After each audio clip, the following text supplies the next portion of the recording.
Good morning, dear students. Welcome to chemistry class.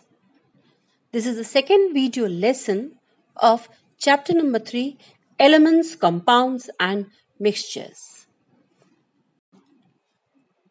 We have already studied about what are pure substances, what are impure substances, elements, and the different types of elements and how are those elements represented.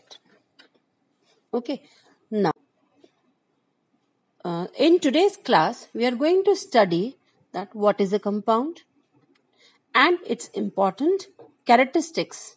Also, how compounds are formed and how to represent compounds. So let's begin.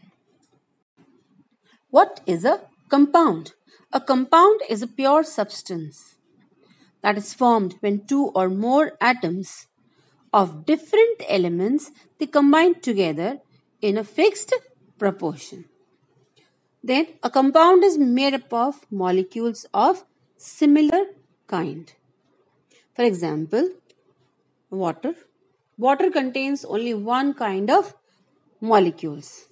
Another example can be of carbon dioxide, salt and sugar.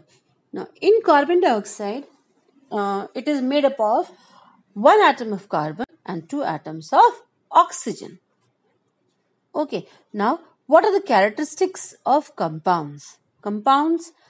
The properties of compounds are different from the properties of their constituent elements. This means that the property of a particular compound will be different from the elements from which it is made. For example, water. Water is formed when two more atoms of hydrogen combines with one atom of oxygen. So the properties of water are different from the properties of its constituent elements, that is hydrogen and oxygen. Now compounds always exhibit their own physical and chemical properties, and they can be separated into their individual components by certain chemical methods. Now, how are these compounds formed? How are compounds formed, or how the formation of compounds takes place? Now, these compounds are formed when a chemical bond is created between atoms. How is this bond created? This bond is created by the transfer of electrons from one atom to another atom, or by the sharing of electrons between two atoms to another atoms. These atoms may be of different elements or of the same elements. In simple words, that we can say that the transfer of electrons from one atom to another atom may be of the same element or of the different elements takes place, and as a result the bond is created. Now, how this bond is created? So, before proceeding towards that, let us understand that what is a cation and what is a anion. Cation is a atom, the atom that will donate its electrons, okay, and to another atom is known as a cation. And after donating the electrons, it always has a positive charge over it. Okay, so a cation is an atom that donates electrons, and or we can say that donates electrons or loses electrons, and it always has a positive charge.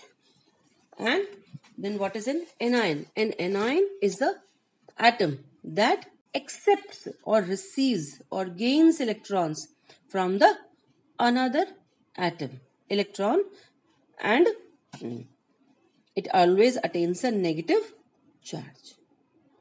Okay, now how does this transfer of electrons takes place? Now, when two or more atoms of different elements they combine together, then one of the atoms loses electrons, maybe 1, 2, Okay, and these electrons, they are accepted by the another atom, and as a result of which what happens, cations and anions are formed, and these ions, they carry opposite charges.